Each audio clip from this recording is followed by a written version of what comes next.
The mystery of Poland's crooked forest. In western Poland lies one of the most bizarre and puzzling forests on Earth, the Crooked Forest.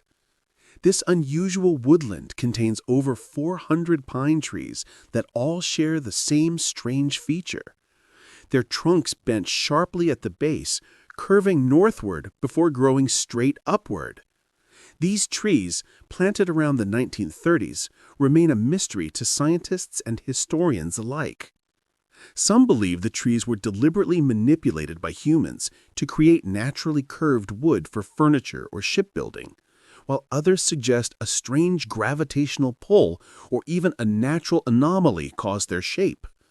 A few more imaginative theories even connect the Crooked Forest to paranormal activity or UFO encounters.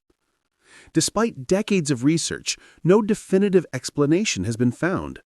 Today, the Crooked Forest is a protected site and a major tourist attraction, drawing visitors fascinated by its eerie beauty and unsolved mystery.